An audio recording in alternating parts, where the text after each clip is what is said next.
Hello children, today we are going to read this chapter, that is chapter 2 physical features of India further।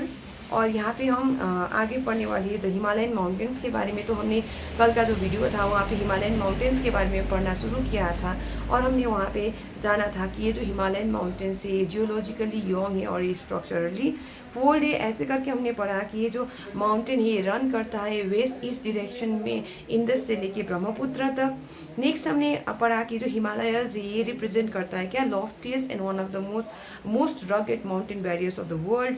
और हमने बोला कि ये एक आर्क फॉर्म करता है, यानी कि एक ऐसा जैसे कर्व जैसा वो फॉर्म करता है, शेप फॉर्म करता है जो कवर करता है डिस्टेंस कितना, तो बताया गया लगभग 2400 किलोमीटर।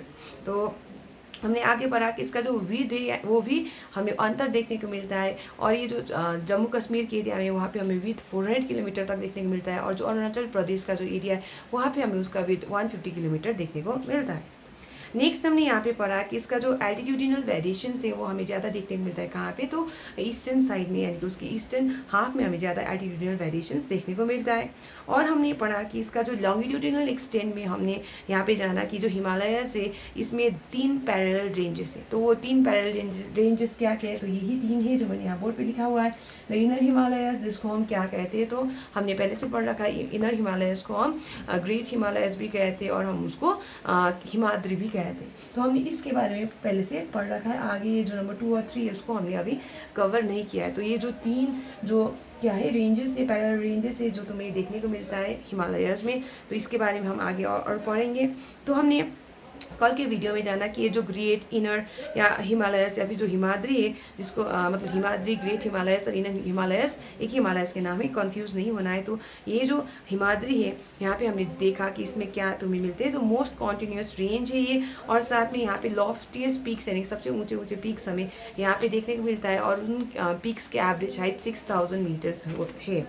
आगे हमने यहाँ पे पढ़ा कि इसमें क्या है, तो इसमें जो प्रमुख यानी जो मेन इंपॉर्टेंट जो पीक्स है वो सारी इसी में हमें देखने को मिलते हैं। किसमें, तो यहाँ पे हम बात करें हिमाद्री की।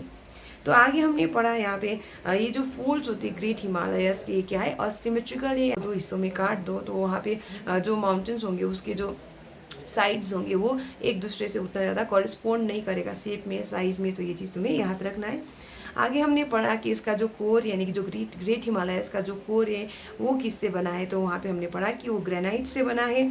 और हमने वहाँ पे पढ़ा कि ये जो ग्रेनाइट से बना हुआ जो ये हिमालयस है ये पेरेनियली यानी कि साल भर ये स्नो बाउंड रहता है, यानी कि स्नो से वो ढका रहता है, और यहाँ पे हमें बहुत सारे ग्लेशियर्स भी देखने को मिलते हैं। तो यहाँ पे मैंने कल तुम्हें एक होमवर्क दिया था, the names of the glaciers and passes that lie in the great Himalayas. I hope you found the answers. तो वहाँ पे तुम्हें आंसर्स में मिले होंगे, जैसे कि सियाचिन ग्लेशियर या फिर गंगोत्री ग्लेशियर, तो ये सतोपन ग्लेशियर। तो ये कुछ नाम है ग्लेशियर्स के जो लोकेटेड है कहाँ पे, तो ग्रेट हिमालयस में। और यहाँ पे पासेस में तुम्हें मिला होगा नथुला पास, सिपकिला या फिर बोमला, तो ये कुछ पासेस है जो यहाँ पे लोकेटेड है। नेक्स्ट यहाँ पे क्वेश्चन पूछ रहा है कि the name of the states with the highest peaks are located. तो हमें उन स्टेट्स के नाम बताने जहाँ पे सबसे ऊंचे पीक्स हमें मिलते हैं। तो स्टेट्स में हम ले सकते हैं सिक्किम, उत्तराखंड और अरुणाचल प्रदेश। तो सिक्किम, उत्तराखंड और अरुणाचल प्रदेश वो स्टेट्स है जहाँ पे हमें ऊंचे क्या मिलेंगे, हाईएस्ट पीक्स वगैरह देखने को मिलेंगे। तो अब आगे यहाँ पे हम पढ़ने वाले हैं आज किस बारे में, तो आज हम यहाँ पे मिडिल हिमालयस के बारे में पढ़ने वाले जिसको हम हिमाचल कहते हैं। तो यहाँ पे देखो मैंने 3 लाइन ड्रॉ किया है ऐसे करके, तो ये जो कर्व जैसा शेप यहाँ पे मैंने फॉर्म किया। तो ये जो 3 लाइन से इसके थ्रू मैं यहाँ पे तुम्हें समझाने की कोशिश कर रही हूँ कि ये जो सबसे उस साइड वाला इंडिया से यानी चाइना की ओर वाला जो हिमालयस है उसे हम हिमाद्री कहते हैं, जिसके बारे में हमने कल ही पढ़ा। इनर हिमालयस, ग्रेट हिमालयस, इसी को हम कहते हैं। और इसके साउथ में यानी कि जो हिमाद्री है उसके साउथ में यहाँ पे हमें हिमाचल देखने को मिलता है। तो ये मैंने ऐसे रफली ड्रॉ करके तुम्हें यहाँ पे समझाया हुआ है। तो अब हम आगे पढ़ते हैं।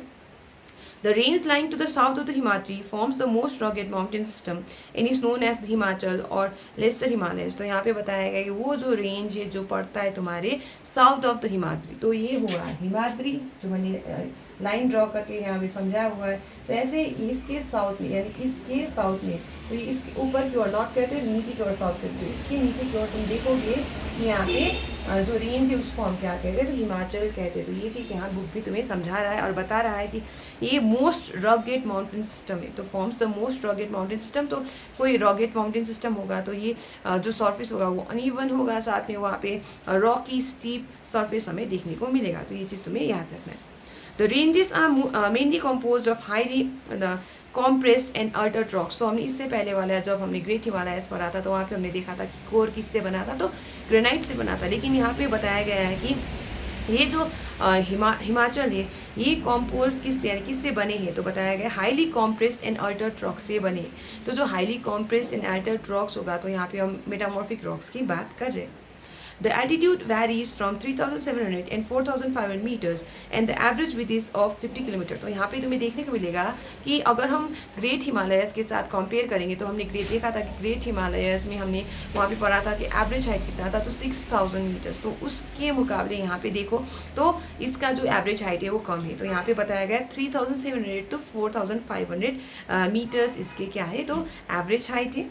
नेक्स्ट यहाँ पे बताया गया है कि इसका एवरेज विड्थ कितना है, तो एवरेज विड्थ इसका 50 किलोमीटर है। तो ये तुम्हें याद रखना है। तो अगर मैंने कभी पूछा कि जो रेंज है, जो पैरेलल रेंज है जो कि हिमाद्री के साउथ की ओर पड़ता है उसको हम क्या कहते हैं, तो तुम्हें याद रखना है मैं हिमाचल की बात करी, मिडिल हिमालयस की यहाँ पे मैं बात करी, उसको हम लेसर हिमालयस भी कहते हैं। तो उसी की हम यहाँ पे बात करें और यहाँ पे हम पढ़ रहे हैं और यहाँ पे कि जो एवरेज हाइट है यहाँ पे जो पीक्स मिलते हैं उसके तो कितने हैं, तो बताया गया 3,700 से लेके 4,500 मीटर्स तक उनके एवरेज हाइट है। और यहाँ पे जो विड्थ है वो हम पढ़ रहे हैं कि 50 किलोमीटर है। तो आगे यहाँ पे बोला गया है while the Pir Panjal range forms the longest and the most important range. तो यहाँ पे याद रखना इस एरिया यानी कि ये जो हिमाचल है, हिमाचल में बताया गया है कि यहाँ पे सबसे लॉन्गेस्ट सबसे लंबा जो रेंज हमें देखने को मिलता है, सबसे इंपॉर्टेंट रेंज जो हमें देखने को मिलता है वो है तुम्हारा पीर पंजाल रेंज। और आगे बताया गया है कि the Dhauladhar and the Mahabharat ranges are also prominent ones. तो इसके साथ साथ याद रखना है कि धौलाधर और महाभारत रेंज भी इंपॉर्टेंट रेंजेस है जो हमें कहाँ मिलता है, तो हमें ये हिमाचल में देखने को मिलता है। तो हमने अभी पढ़ा कि हिमाचल में सबसे इंपॉर्टेंट जो रेंज है, लॉन्गेस्ट रेंज वो क्या है, तो हमने बोला अभी पीर पंजाल है। और आगे हमने पढ़ा कि धौलाधर और महाभारत रेंज भी ये इंपॉर्टेंट रेंजेस है जो हमें देखने को मिलता है कहाँ पे, तो हिमाचल में। नेक्स्ट हम यहाँ पे बोला गया है कि this range consist of the famous valley of Kashmir, the Kangra and the Kullu valley in Himachal Pradesh. This region is well known for its hill station. तो आगे यहाँ पे बताया गया है कि ये जो रेंज है यानी कि जो हिमाचल की हम बात करें, जो लेसर हिमालयस की हम यहाँ पे बात करें, तो यहाँ पे बताया गया है कि इसमें तुम्हें मिलेगा फेमस वैलीज। कौन से वैलीज, तो कश्मीर वैली मिलेगा, कांगड़ा और कुल्लू वैली तुम्हें जो हिमाचल प्रदेश में जो स्थित है वो तुम्हें वहाँ पे देखने को मिलेगा। This region is well known for its hill station. तो इसके साथ साथ ये जो एरिया है ये क्या है, तो इसको हम जानते हैं किसके लिए, तो उसके हिल स्टेशन के लिए, यानी कि ये एरिया फेमस है, यानी कि जो हिमाचल का जो रीजन है वो फेमस है किसके लिए, तो हिल स्टेशन के लिए। तो यहाँ पे फाइंड आउट में तुम्हें देखेगा location of Mussoorie, Nainital, Ranikhet from ये atlas and also name the state where they are located. तो अगर तुम ये एटलास में ढूंढोगे तो वहाँ पे तुम्हें देखने को मिलेगा कि ये जो मसूरी, नैनीताल, रानीखेत है ये हिल स्टेशन से जो लोकेटेड है कहाँ पे, उत्तराखंड में। और ये लोकेटेड है कहाँ पे, तो याद रखना ये तुम्हें मिलेंगे मिडिल हिमालयस में, यानी कि तुम्हें हिमाचल में देखने को ये मिलेगा। तो यहाँ तक तुम्हें मेरी बात समझ में आई होगी। तो मैंने यहाँ पे तुम्हें क्या बताया, मैंने तुम्हें बताया कि वो जो रेंज है, जो पैरेलल रेंज है हिमालयस में जो पड़ता है तुम्हारे साउथ ऑफ द हिमाद्री, उसे हम क्या कहते हैं, तो हिमाचल कहते हैं। हिमाचल के अलावा उसे हम मिडिल हिमालयस भी कहते हैं, लेसर हिमालयस भी कहते हैं। और हमने पढ़ा कि ये जो मिडिल हिमालयस, लेसर हिमालयस जिसे हम कहते हैं, ये कॉम्पोज यानी बने कि कौन से वाले रॉक्स से, तो हमने बोला compressed, highly compressed and altered rocks से बने हुए। आगे हमने पढ़ा कि इसका जो एवरेज हाइट है वो कितना है, तो हमने पढ़ा 3,700 से लेकर 4,500 मीटर्स तक उसके एवरेज हाइट है। और हमने वहाँ पे पढ़ा कि इसका जो विड्थ है वो है एवरेज विड्थ है 50 किलोमीटर। और हमने वहाँ पे देखा कि जो मोस्ट इम्पोर्टेंट और जो लॉन्गेस्ट रेंज जो हमें देखने को मिलता है हिमाचल में वो है तुम्हारा पीर पंजाल रेंज। और आगे हमने पढ़ा कि धौलाधर और महाभारत रेंज ये भी इंपॉर्टेंट रेंजेस है जो हमें यहाँ पे देखने को मिलता है। और हमने पढ़ा कि यहाँ पे वैलीज देखने को मिलता है, कश्मीर वैलीज देखने को मिलता है, कांगड़ा और कुल्लू वैली यहाँ पे देखने को मिलता है। और हमने ये भी पढ़ा कि यहाँ पे फेमस हिल स्टेशन तुम्हें देखने को मिलेगा, जैसे कि मसूरी, नैनीताल, रानीखेत। तो ये कुछ फेमस हिल स्टेशन है तो तुम्हें इस एरिया में देखने को मिलेगा। So we are going to stop here for today, children. We are going to continue reading this chapter in the next class. Thank you.